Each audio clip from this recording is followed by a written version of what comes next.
Uno de ellos es para que tenga mayor sensibilidad a desarrollar problemas de distrés respiratorio o shock. No todos ustedes son iguales. Entonces hay un gen que ya se está estudiando en el tema de COVID, que algunos pueden desarrollar un distrés respiratorio por el virus COVID y otros no. Exactamente lo mismo está pasando con las células. Les voy a mostrar un video sobre el manejo hemodinámico, lo vamos a resumir posteriormente, de los autores que escriben sepsis.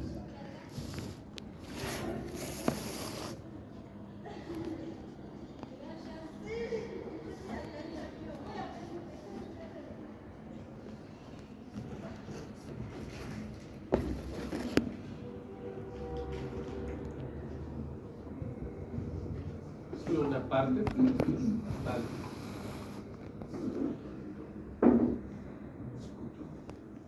¿No se escucha?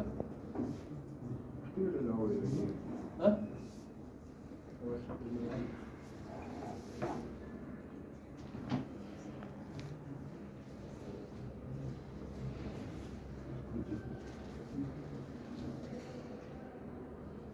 Recomendación son los 30 mililitros por kilo, pero hay un cambio importante. Antes era una recomendación fuerte y ahora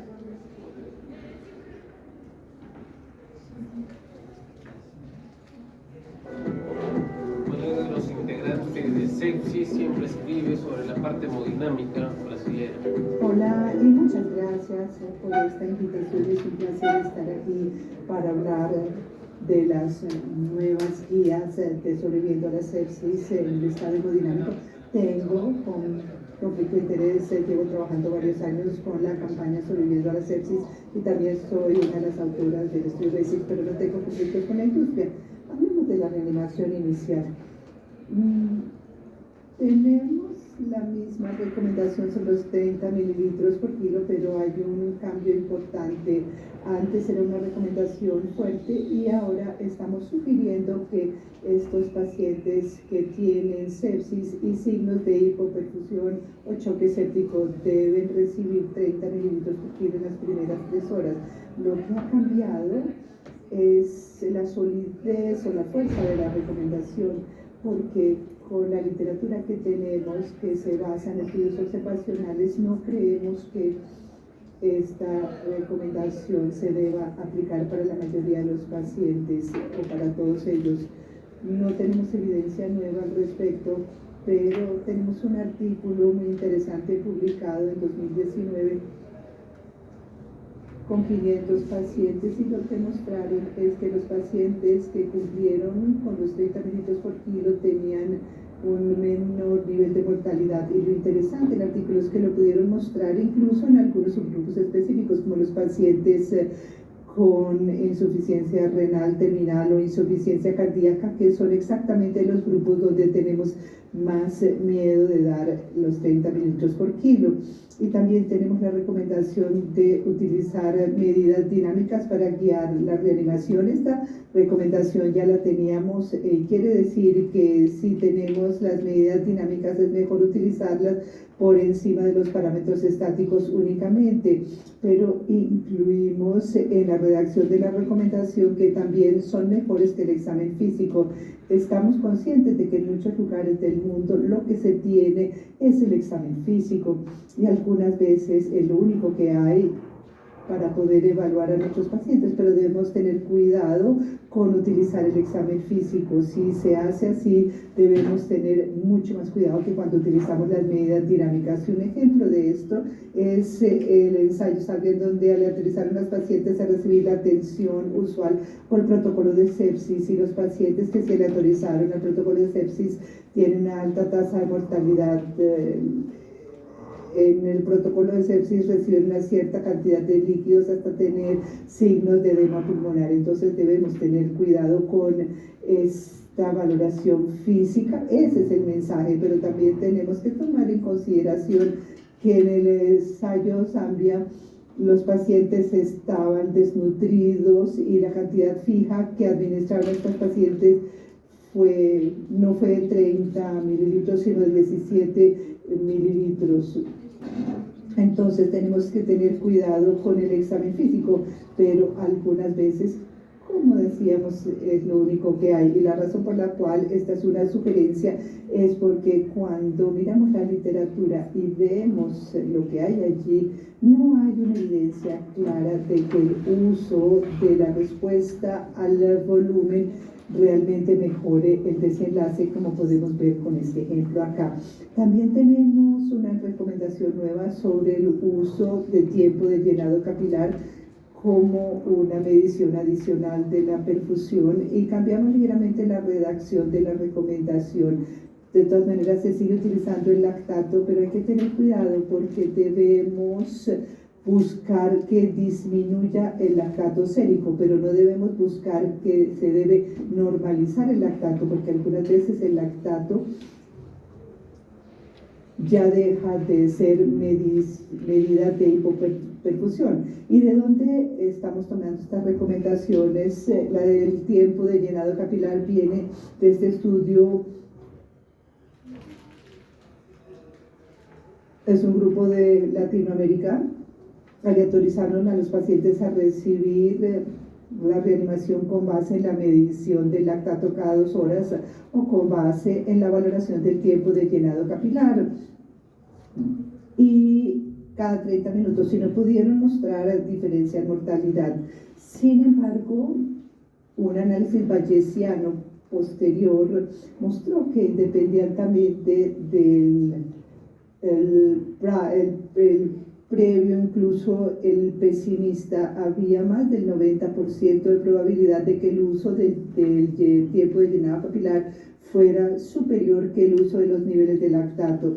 La razón por la cual esto sucede es que tal vez la valoración cada 30 minutos es mejor que evaluar el lactato cada 2 horas, que fue la decisión para evaluar el lactato, o sencillamente porque es mejor. Pero lo que es importante saber es que el tiempo de llenado capilar es sencillo y está disponible en todas partes. Sin embargo, no mezclar esto con el protocolo. El protocolo que utilizan los autores es un protocolo muy complejo, en donde tienen la valoración de hídrica, el aumento de la dosis de epinefrina, es una intervención muy compleja también con dobutamina. Ambos brazos tuvieron una intervención, pero no es una intervención sencilla para realizar en situaciones bajas en recursos. Y también el cambio en la redacción sobre la intervención del lactato también es importante, porque algunas veces tenemos la normalización de todos los parámetros de perfusión y el lactato, aunque ha disminuido, no se ha normalizado. Entonces tenemos que tener cuidado cuando los niveles de lactato ya no sirven para medir la hipoperfusión tisular, porque si seguimos buscando la normalización del lactato, tal vez terminemos sobretratando a nuestros pacientes. Ahora, ¿qué pasa con la presión arterial media? Aquí también hay otro cambio. Es una recomendación fuerte con base en una evidencia de calidad moderada para buscar una meta de presión arterial media de 65, porque si buscamos una meta más alta de presión arterial media no se asocia con mejores desenlaces, lo cual concuerda con el hecho de que estamos tratando de ahorrar catecolaminas, ahorrar vasoconstrictores, y cuando buscamos niveles más altos de presión arterial media terminamos utilizando más vasoconstrictores, lo cual aumenta los eventos adversos asociados con ellos, como por ejemplo las arritmias. Y también tenemos otro ensayo que se publicó este año, el 65, donde los autores aleatorizaron a más de 250 pacientes de más de 65 años, porque está este tema de la meta de presión arterial media en personas añosas, y lo que mostraron es que los aleatorizaron a una meta de 60-65, y mostraron que hubo una reducción en el uso de vasoconstrictores en la meta más baja en comparación con la tensión usual, y también una reducción de mortalidad cuando se ajustaba el análisis para algunos factores. No hubo reducción en el análisis no ajustado, aunque la señal es bastante favorable en términos de utilizar una meta más baja de presión arterial media. Sin embargo, también debemos prestar atención a lo que sucedió realmente en el estudio, porque aunque quisieron apuntarle a 60-65, terminaron con una meta que fue más de 65 a 70, que es la meta regular que utilizamos en pacientes sépticos. Ahora, ¿qué pasa con el grupo hemodinámico? Este es nuestro grupo, fue un placer trabajar con ellos, les agradezco por el trabajo excelente que hicieron. Entonces, comencemos con los líquidos. Tenemos la misma recomendación con respecto al uso de cristaloides como líquido de primera línea para la reanimación, pero sí hay un cambio importante con respecto a cuál cristaloide debemos utilizar. En la recomendación previa decíamos que no sabíamos que se podía utilizar soluciones balanceadas o solución salina para reanimación, pero ahora cambiamos, si es una sugerencia con una recomendación débil, con evidencia de baja calidad, para utilizar soluciones balanceadas en lugar de solución salina normal. Esto provino de un metaanálisis de un subgrupo específico de pacientes con sepsis provenientes de ensayos aleatorizados controlados, el ensayo SPLIT, el SMART y la fase 2 del SOLT con pacientes sépticos. Entonces, cuando miramos solamente los pacientes sépticos, lo que encontramos fue una reducción de la tasa de mortalidad. Sin embargo, no hubo ningún cambio en la incidencia o la necesidad de terapia de reemplazo renal. Estos son los hallazgos de la campaña Sobreviviendo a la Sepsis en el momento en que hicimos las guías, pero hay que tomar en cuenta las recomendaciones del grupo de Brasil. El ensayo BASICS, que es el ensayo aleatorizado individual más grande, individualizado, porque los otros son con aleatorización de agrupaciones. Esta es una aleatorización de 11.000 pacientes individuales en Brasil, y como oyeron, se publicó en JAMA. No encontramos ninguna diferencia entre las soluciones balanceadas o la solución salina, y en nuestro grupo séptico predefinido tampoco encontramos ninguna diferencia. Entonces, ¿qué va a suceder cuando todo esto se junte, los ensayos de las agrupaciones junto con este ensayo muy grande de aleatorización individual y los resultados del estudio PLUS, que también es una aleatorización individual, es un estudio de Australia? No sabemos qué va a pasar.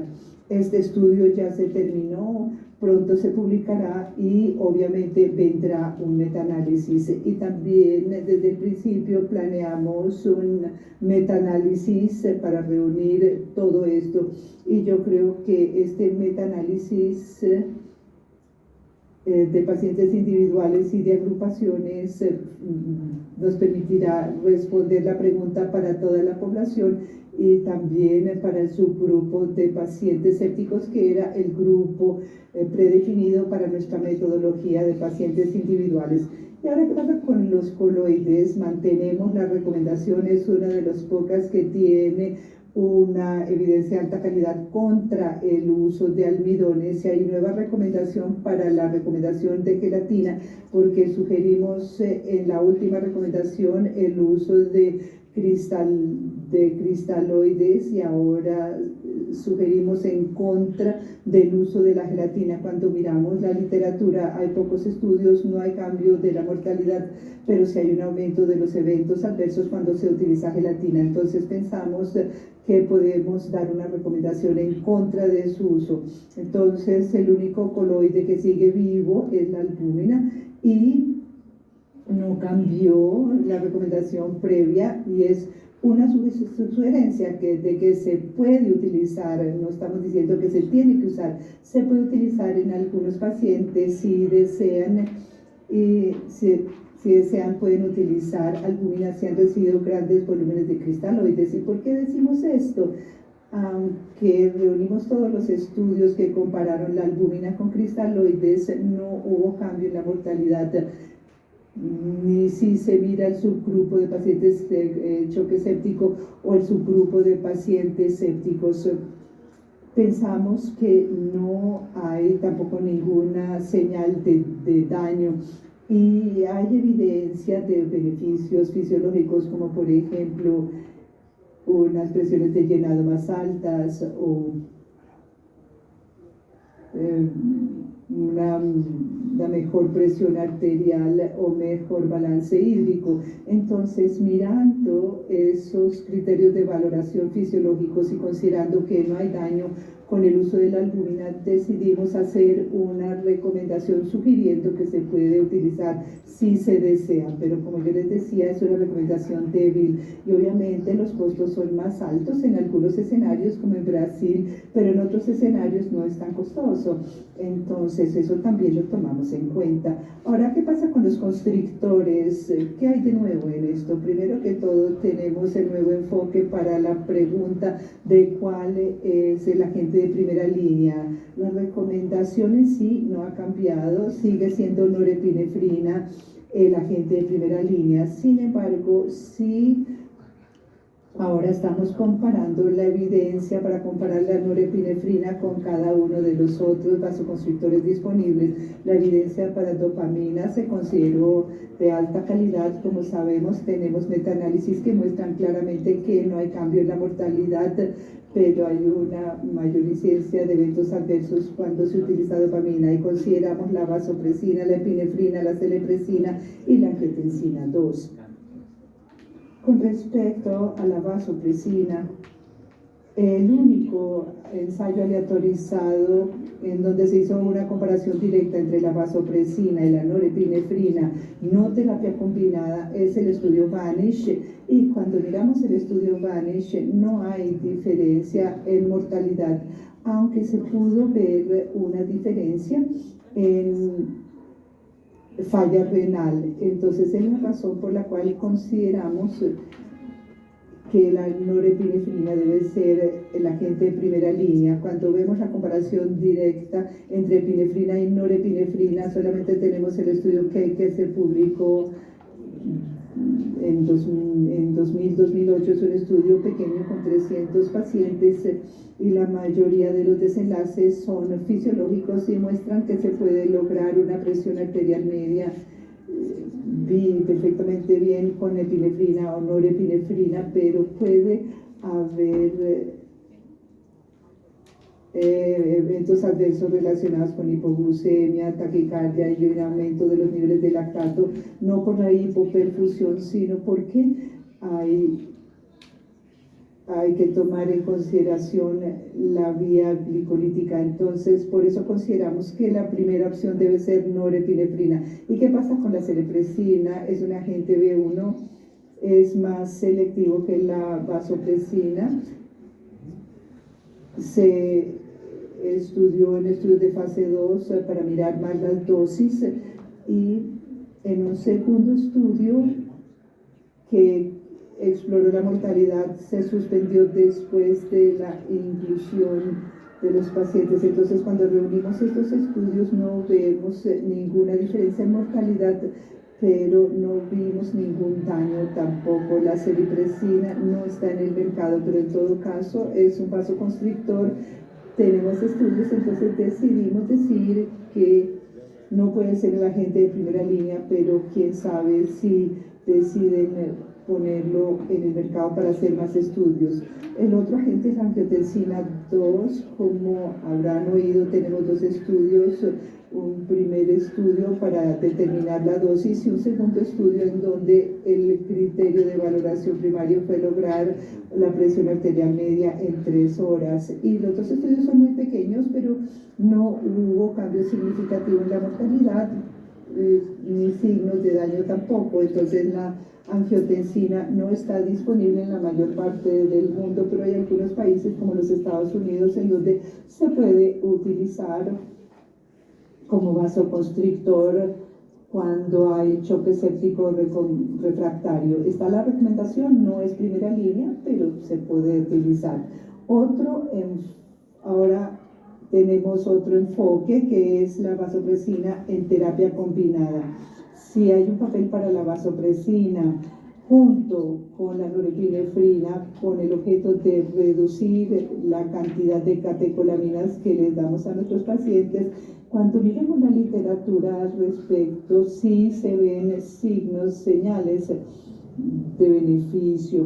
Entonces, produjimos esta recomendación, sugerimos terapia con base en evidencia moderada, adicionando la vasopresina en lugar de aumentar la dosis de norepinefrina.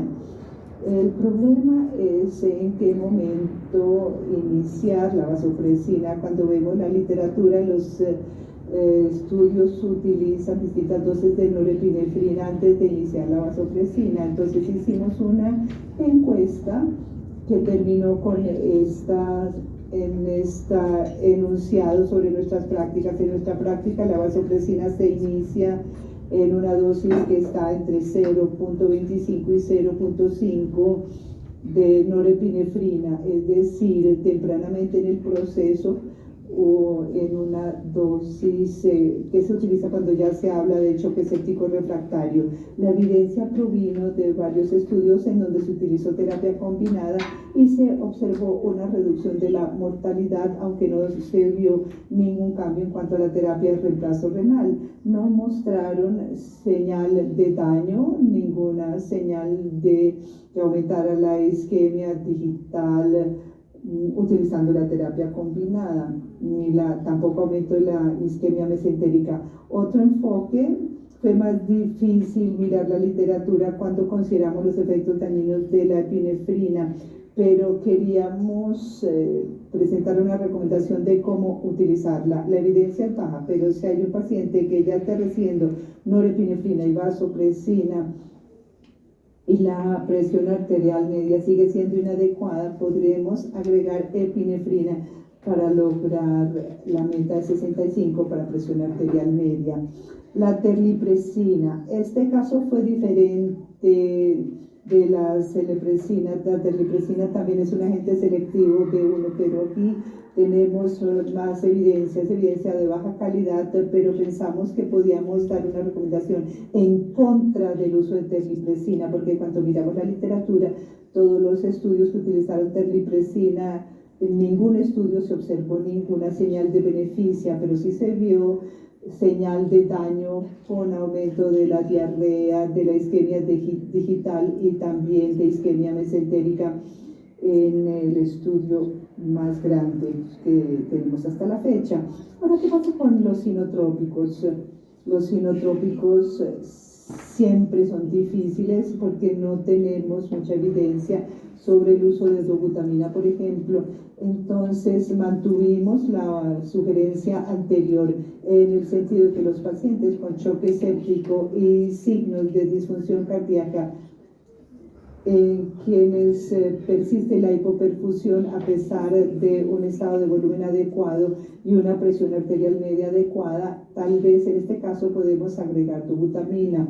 La evidencia para esto provino de un metaanálisis natural en donde se comparó el uso de dobutamina versus ningún inotrópico y no hubo ningún cambio en la mortalidad, no hubo señal de daño en términos de mortalidad. Son estudios observacionales que muestran un aumento de la mortalidad con el uso de dobutamina. Hay esos estudios, pero esos estudios observacionales nunca ajustan para los factores basales que se asocian con la mortalidad. Entonces, puesto que hay efectos fisiológicos asociados con la dobutamina, decidimos sacar esta recomendación de mantener la recomendación previa. Lo que hay de nuevo ahora es que agregamos la posibilidad de utilizar epinefrina junto con en lugar de utilizar dobutamina con norepinefrina.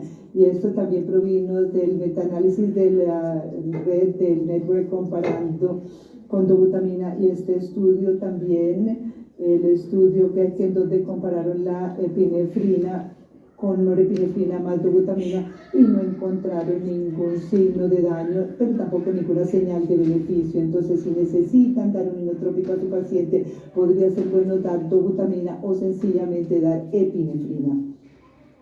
Ahora, ¿qué pasa con Levosimendan, esta es una recomendación nueva, no lo teníamos previamente. Consideramos los estudios que comparaban levosimendan sin inotrópico y los que comparaban levosimendan con dobutamina, y no hubo señal de beneficio.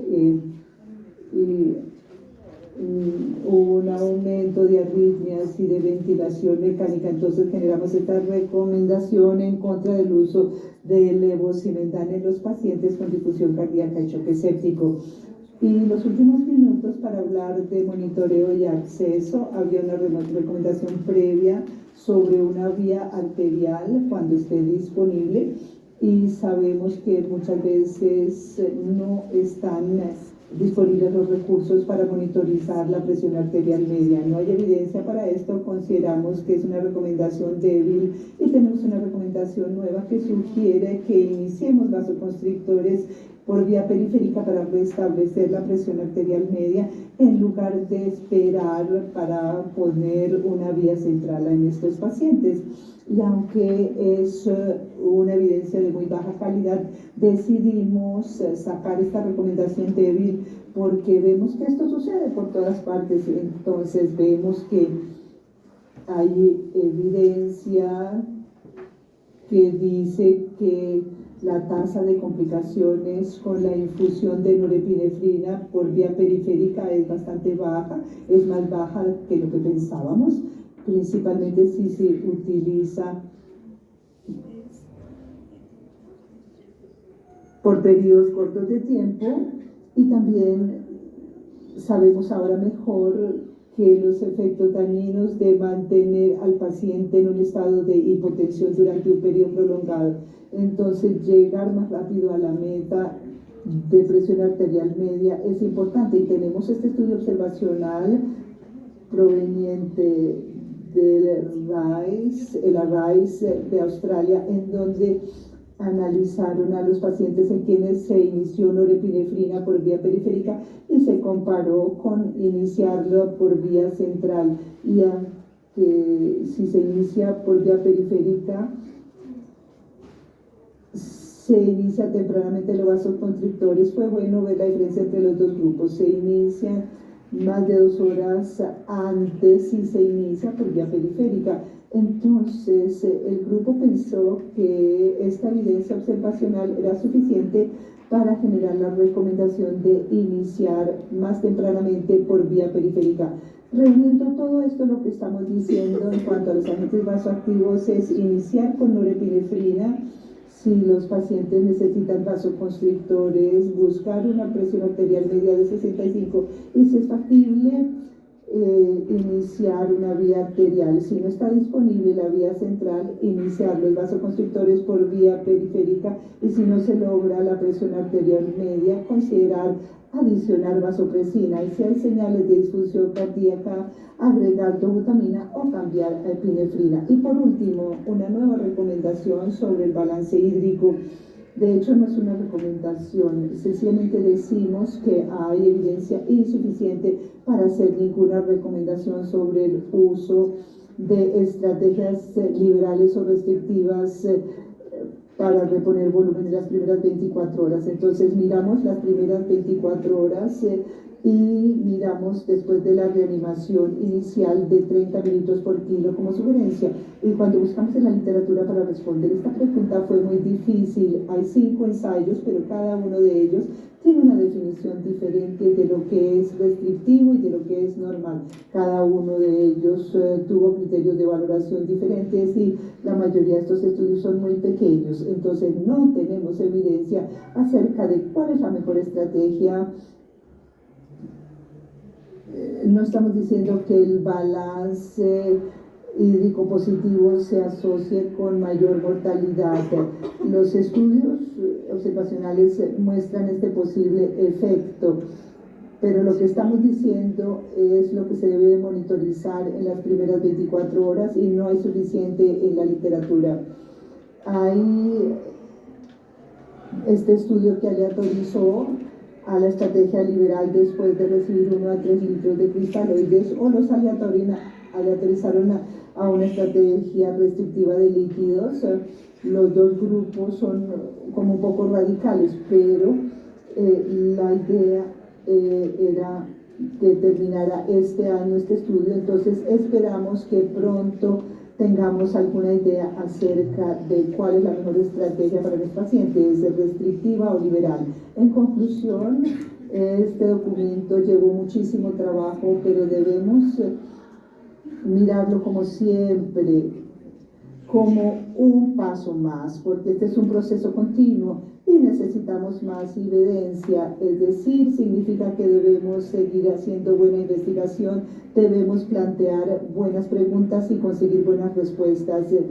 Y nosotros en los escenarios pobres en recursos necesitamos buscar respuestas que sirvan para nuestras preguntas y debemos ver en estas guías qué es aplicable y qué podemos hacer en nuestras situaciones. Y creo que la mayoría de las recomendaciones son aplicables en nuestra situación. Muchas gracias entonces por su atención.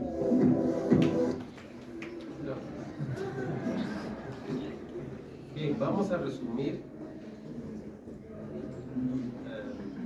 todo sobre sepsis.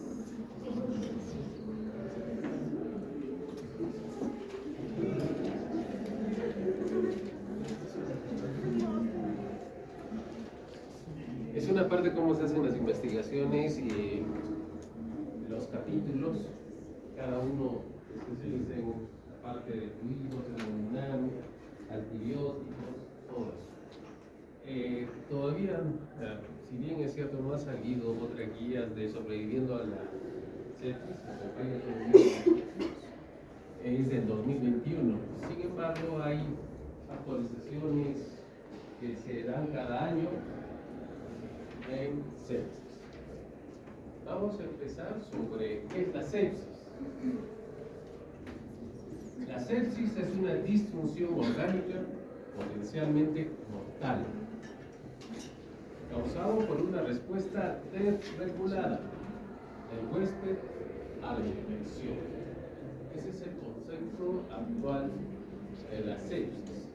Por supuesto que tiene alta mortalidad cuando no son atendidos adecuadamente. Puede ser más del 40%.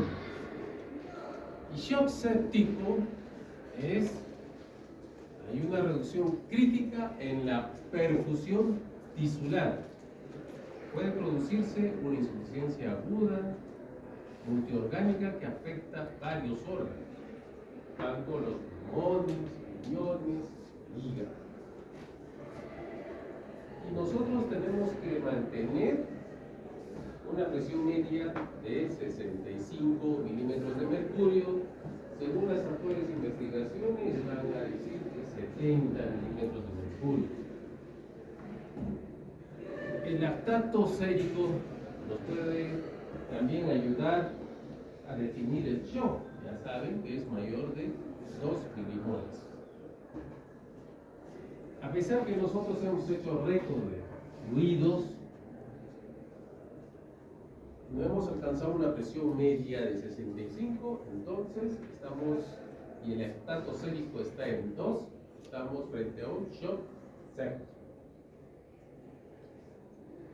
Dentro de los diagnósticos de sepsis, vamos a ver el quiz-SOFA. Son 3 puntos importantes que se toman, hay varios scores, pero en esta revisión del 2021 mencionan Glasgow, menos de 13, tensión arterial sistólica, menor de 100, y frecuencia respiratoria de 22, mayor. 2 de estos puntos es sugestivo a que va a tener una sepsis.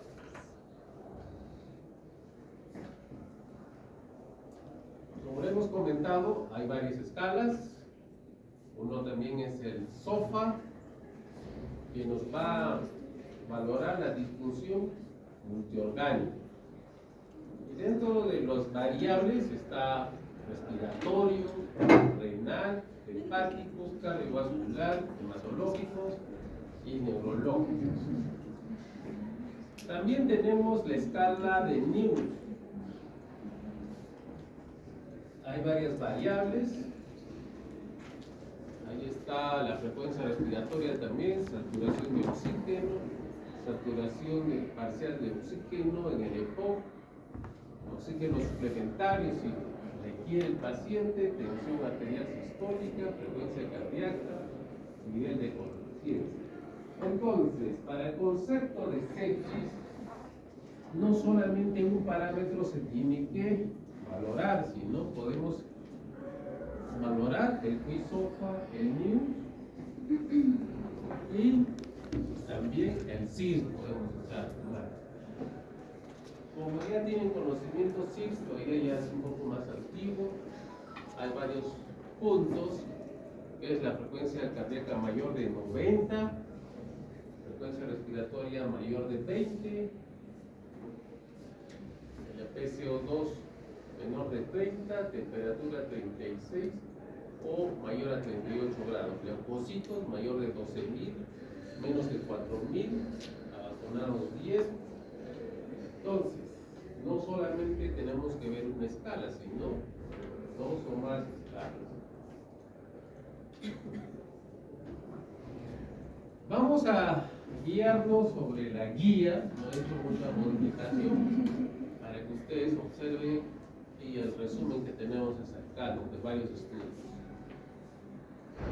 En la detección de pacientes con sepsis y shock séptico para hospital y sistema de salud recomendamos utilizar un programa de mejora para el desempeño para la sepsis. Esto se debe a que para disminuir la mortalidad y trabajar con guías clínicas y mejorar el pronóstico del paciente. Ahí dice, recomendamos no usar solamente el QI-SOFA, sino también el CIRS, el NIMS-2, como herramientas de detección en sepsis. En adultos, sospecha de sepsis, se puede medir el lactato de sangre. A veces en los adultos no es igual que un joven.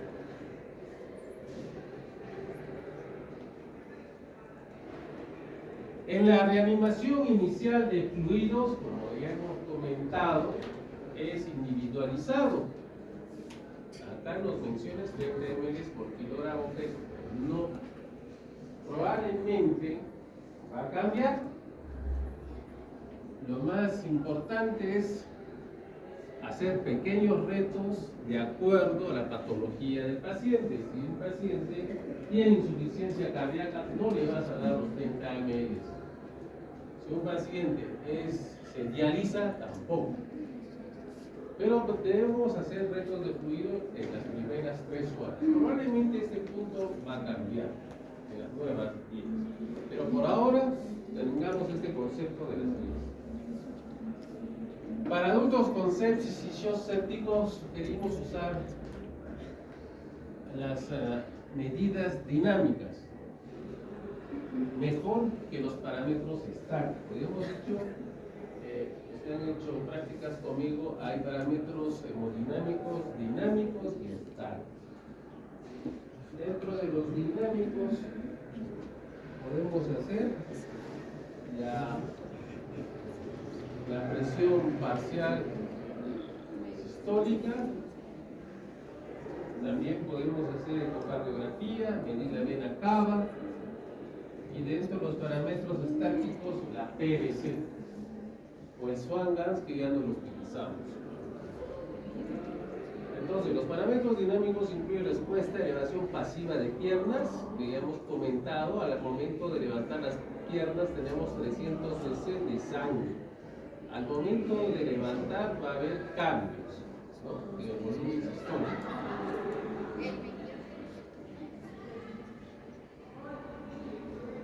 Para adultos con sepsis y shock sépticos, queremos utilizar y guiar la resucitación para disminuir el lactato sérico en pacientes con nivel alto de lactato.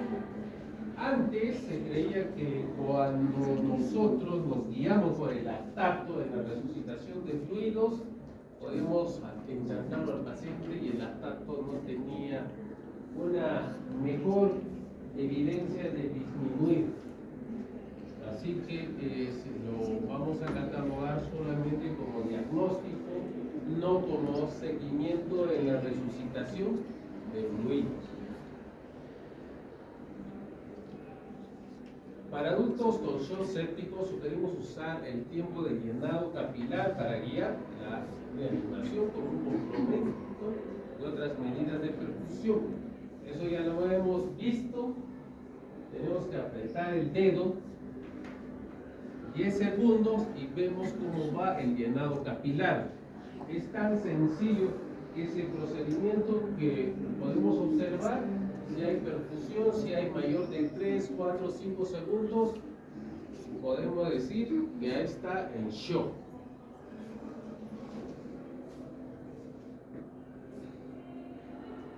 Dentro de la presión arterial media, como ya hemos visto en el video, nuestro objetivo siempre es una presión arterial media mayor de 65. Como estamos comentando, puede variar en las nuevas evidencias, que hay nuevos trabajos observacionales que están planteando que pueda ser a 70 milímetros de mercurio. Al ingreso a cuidados intensivos, si un paciente está en emergencia o en hospitalización con criterios de sepsis, shock séptico, de ingresar a cuidados intensivos, tenemos que ingresarlo dentro de las 6 horas. Es mejor antes, porque se ha visto que si no se ingresa en esa hora, se incrementa la mortalidad del paciente. Porque en la UCI tenemos mayor monitoreo, mejor tratamiento sobre los fluidos, tenemos los equipos necesarios. Diagnóstico de infección. Para adultos con sospecha de sepsis, de shock sépticos, pero infección no confirmada, recomendamos reevaluar continuamente y buscar diagnósticos alternativos y suspender los antimicrobianos empíricos si se muestra una causa alternativa de enfermedad o sospecha. Usualmente cuando vemos un paciente y tengamos dudas si es un proceso infeccioso o no, y ya arrancado los antibióticos, podemos suspender y hacer la evaluación. Podemos hacer tomografía, cultivos para ver si hay una infección. Por ejemplo, una pancreatitis. Tiene su SIRS y no sabemos si está infectado. Inclusive podemos, no es que es necesario, podemos ayudarnos de procalcitonina, o si no una infección pulmonar que se puede enmascarar con un tumor pulmonar. A eso se refiere. En la hora de antibióticos, una vez que nosotros hemos reconocido una sepsis, tenemos que dar el antimicrobiano inmediatamente. Idealmente dentro de la hora. Por supuesto, podemos sacar los cultivos, 2 o más cultivos, y empezar el tratamiento de acuerdo al mapa microbiológico que tenemos en el servicio. Por ejemplo, en la unidad de cuidados intensivos tenemos gérmenes multidrogo resistentes, y en unidades como hospitalización pueden tener más sensibles, sensibles. Cada ambiente tiene sus gérmenes diferentes. A eso tenemos que tener el mapa microbiológico y arrancar el antibiótico. Para adultos con posible sepsis y shock, recomendamos una evaluación rápida de la probabilidad de causa infecciosa versus no infecciosa. Eso podemos comentar.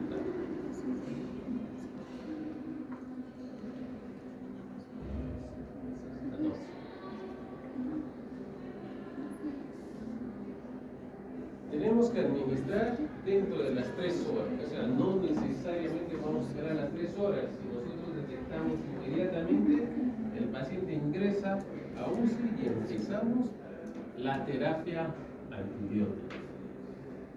15. Para adultos con una baja probabilidad de infección, sin choque, sugerimos diferir los antimicrobianos mientras se continúa el monitoreo cerca del paciente. Tenemos que ver, hay pacientes que al evaluar tienen baja posibilidad de poder hacer una sepsis, no choque, sepsis, y podemos esperar. Dentro de los biomarcadores para iniciar antibióticos, sugerimos no usar la procalcitonina más una evaluación clínica para decidir cuánto comenzar los antimicrobianos en comparación con la evaluación clínica sola. Antes se había comentarios que sacando el análisis con procalcitonina que sería positivo, deberíamos arrancar inmediatamente los antibióticos. Pero se ha visto en los estudios, mejor es una evaluación clínica. Yo creo que la evaluación clínica no va a respaldar muchos exámenes laboratoriales, pero sí nos va a servir la procalcitonina para desescalar los antibióticos. Elección de antimicrobiano. Los pacientes con alto riesgo de estafilococo aureus resistente a la meticilina, se recomienda dar un tratamiento empírico con cobertura de masa. Eso usualmente nosotros cuando ingresamos a cuidados intensivos tenemos un estafilococo que ha venido, por ejemplo, de sala de cirugía o de hospitalización. Tenemos que empezar. ¿Qué antibiótico sería? ¿Qué antibiótico? No, ahí dice, mira, estafilococo aureus. Vancomicina, ¿no? ¿Y qué otro antibiótico más? Linezolid. Entonces, con estos antibióticos nosotros arrancamos el tratamiento. Y para aquellos pacientes que son, por ejemplo, una neumonía de la comunidad o una infección de estafilococo de la comunidad, ¿vamos a dar vancomicina? No, podemos dar una cefalosporina de segunda, tercera, ¿no?, generación.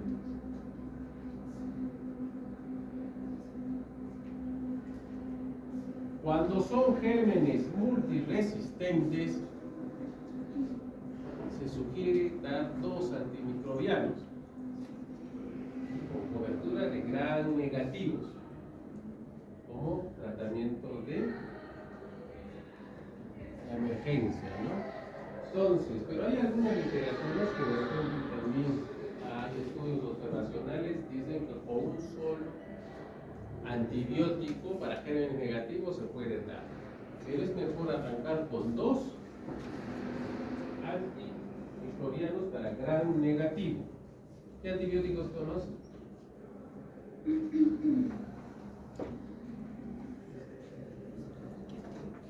Gram negativos. ¿Cuál es? Escherichia coli será gram negativo. Levo. Ya, levo con amicacina podría ser, ¿no? Los 2 antibióticos para gram negativos.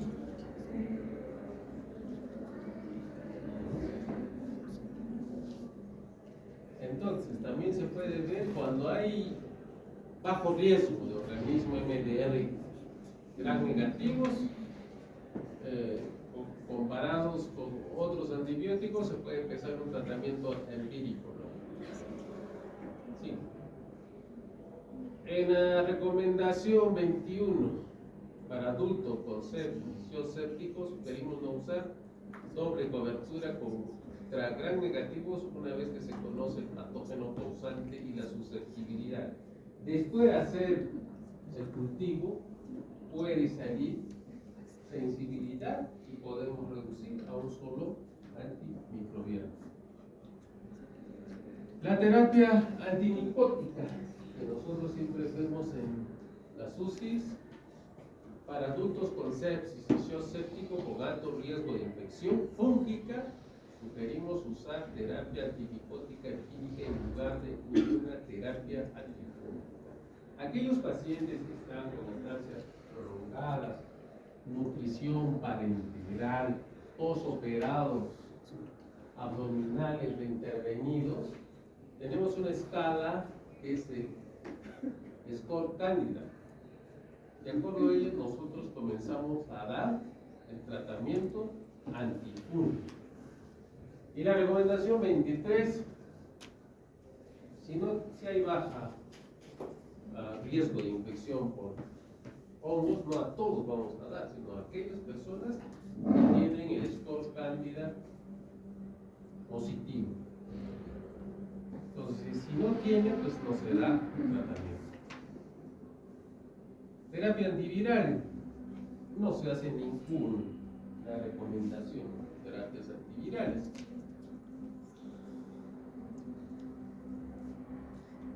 Aquí es importante, muchos de los establecimientos dan en bono los antibióticos, sobre todo los beta-lactámicos. Se debe dar en infusión, porque se ha observado que al momento de dar infusión hay mejor, la respuesta es mejor, la mortalidad incluso ha disminuido en los pacientes que se da en infusión continua, puede ser de 4 o 6 horas de acuerdo al antibiótico, y algunos estudios están diciendo por una infusión de 12 horas.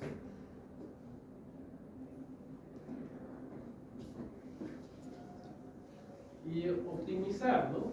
Optimizar los antibióticos de acuerdo a la concentración inhibitoria mínima de cada antibiótico. Se saca una muestra para ver cuánto de antibióticos tenemos en el torrente sanguíneo.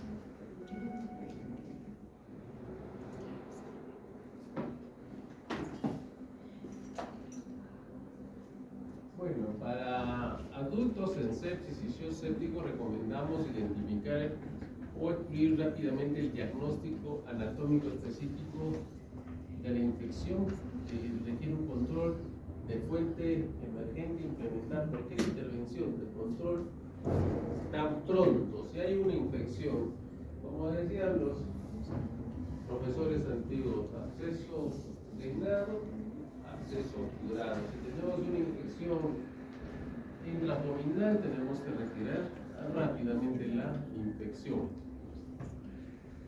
Y si hay una sospecha o hay fiebre en un paciente hospitalizado que tiene catéter, sonda vesical u otros dispositivos, se tiene que retirar y mandar a cultivo. Probablemente sea la fuente de sepsis. En la desescalada de antibióticos, tenemos que hacer una evaluación diaria para la reducción de los antimicrobianos. ¿A qué se refiere la desescalada? Una vez que nosotros hemos empezado, por ejemplo, un paciente con shock séptico o por neumonía, hemos agregado vancomicina, imipenem y mandamos a cultivos, 2, 3 cultivos, pancultivos, ¿ya? De aspirado, traqueal, hemocultivo, 2 más, exámenes cultivo de orina. Y vemos que dentro de los exámenes que hemos realizado, vamos a ver si es resistente o no.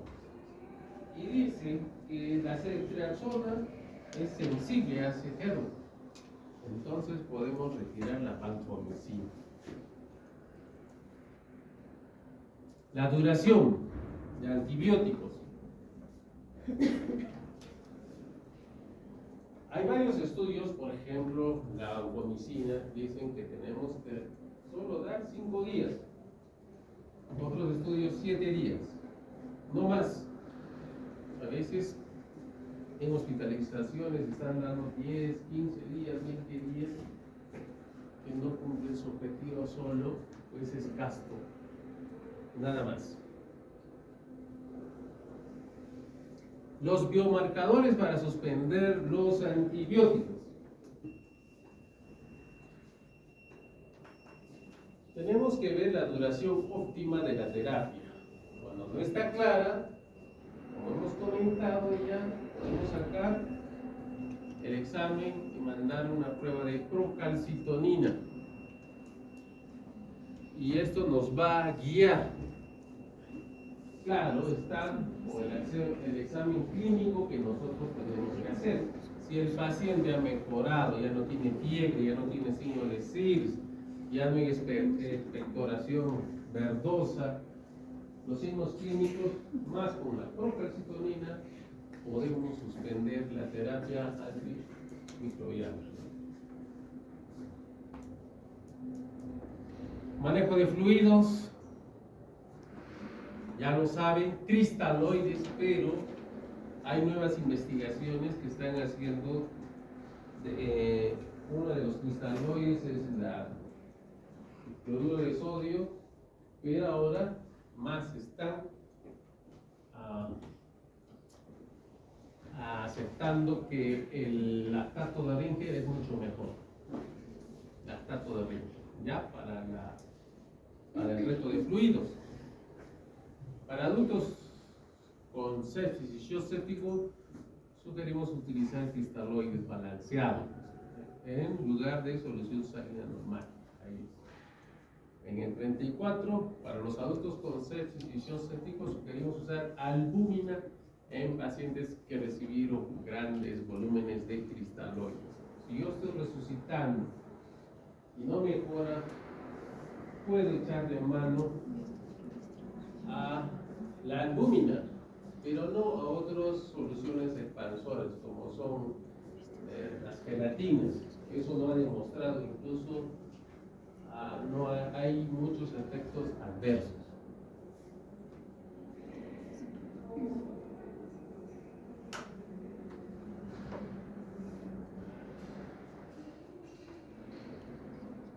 Agentes vasoactivos, ¿cuál es la primera droga de elección? La primera droga de elección.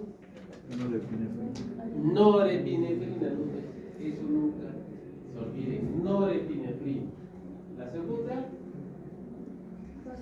vasopresina.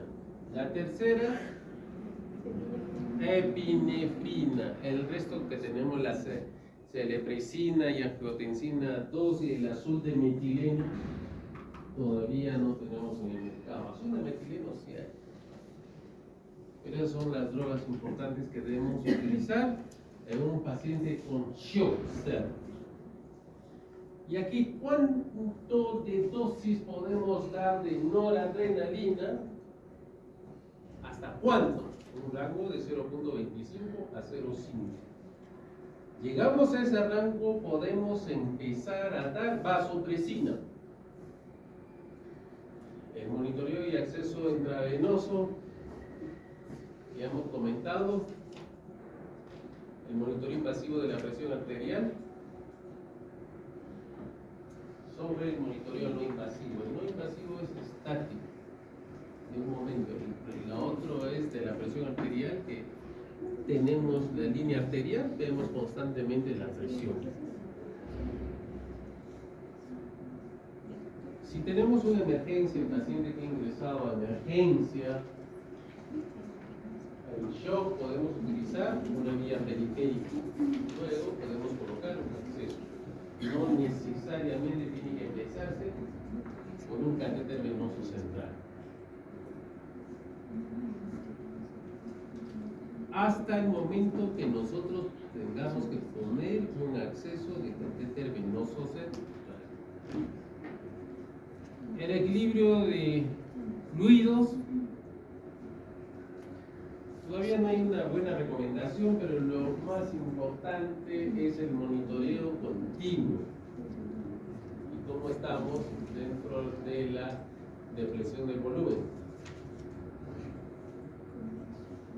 Tenemos muchos parámetros para indicar, hemos comentado una forma indirecta que nos puede ayudar a TBC, podemos la presión arterial para ver cómo está el gasto cardíaco, la presión sistólica, objetivo del oxígeno. Se puede hacer el requerimiento de oxígeno si es que lo necesita el paciente con insuficiencia respiratoria.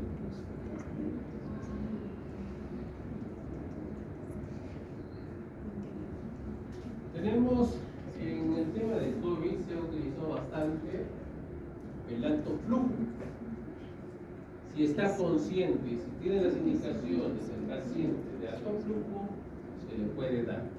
En cambio, es mucho mejor en lugar de una ventilación no invasiva con máscara. Bien. Ventilación no invasiva, no hay evidencia suficiente para hacer una recomendación contra la ventilación invasiva y no invasiva. Pues cualquiera de los dos tiene indicaciones, cada uno. La ventilación no invasiva si está consciente, y si está con deterioro de la conciencia, ventilación mecánica invasiva. Bueno, y estos parámetros, esto ya es un manejo de la unidad de cuidados intensivos, vamos a pasar.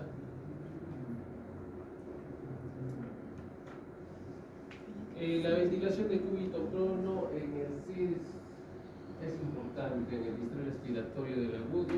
Esto se ha incrementado el uso en pacientes con COVID, que sea distrés respiratorio, boca abajo, la ventilación. Esto también. Bien, este es importante. Corticoides. Hay muchas controversias sobre la utilización, sin embargo, la guía nos indica que para adultos el requerimiento continuo de terapia vasopresora sugerimos usar el uso de corticoides. ¿Qué quiere decir? Nosotros estamos poniendo norepinefrina, no mejora, podemos utilizar corticoides a una dosis de 200 miligramos o 50 miligramos cada 6 horas. Y estos pacientes hacen insuficiencia suprarrenal. Pero actualmente hay un poco mucho, siempre el problema de los corticoides ha sido controversial. Hasta ahora mismo ha salido un artículo decir que no se ha observado beneficio. Pero sin embargo, para los exámenes del residentado tenganlo este punto hasta que no se esclarezca el punto. Bueno, explicación del oxígeno. Ya hemos dicho. Transfusión concentrada de hemoglobina de 7, ¿no? En todos 7. En pacientes con insuficiencia cardíaca, ayer leí un artículo con pacientes que tenían problemas neuroquirúrgicos, que eran 9. Ha mejorado la sobrevivencia de estos pacientes. Inmunoglobulinas no se usa, no se recomienda. Y profilaxis de UCRS. Todo paciente que está en la UCI hay que darle profilaxis de Bien, es un poco controversial, pero las guías nos dicen, ¿no?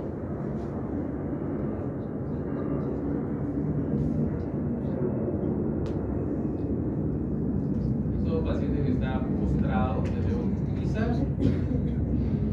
profilaxis de trombosis venosa. Todos los pacientes que están en la UCI necesitan profilaxis. Puede ser heparina de bajo peso molecular, que es lo más adecuado.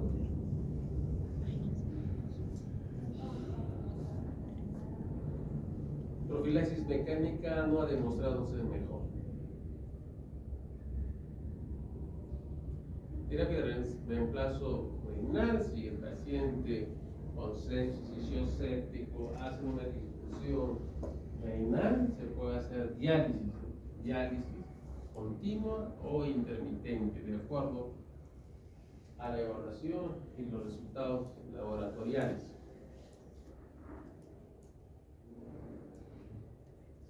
Esto es importante, el control de la glucosa en un paciente séptico para ver hiperglicemias. Puede estar en 200, 250, incluso puede haber debut de diabetes.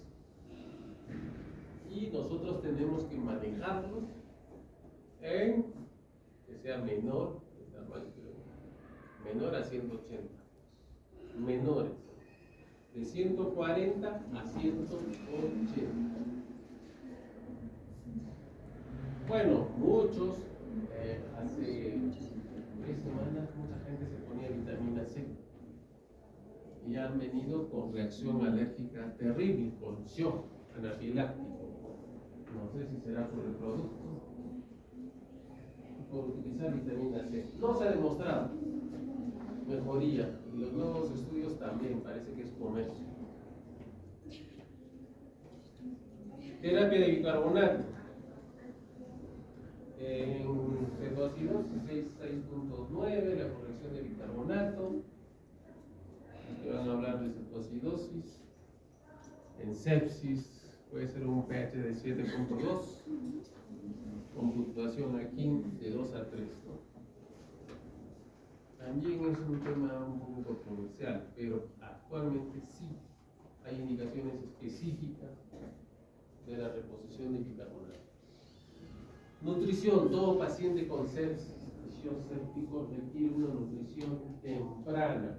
Inclusive nosotros debemos ya empezar a las 24-48 horas, pero acá recomienda dentro, no dice a las 62 horas, dentro de las 62 horas. Bueno, estos son importantes. Bien, les he dado algunos puntos, ya no les he pasado todas las investigaciones de cada capítulo, sino directamente al grano para ver y manejar sepsis, infección sepsis. Si tienen alguna pregunta o una inquietud, eso lo vamos a tener que ver en práctica.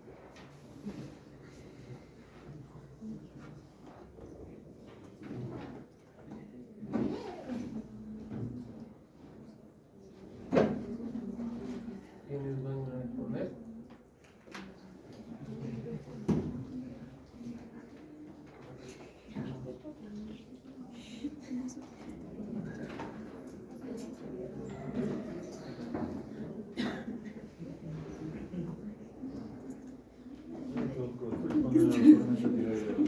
¿Ya? ¿Quiénes van a responder? Tormenta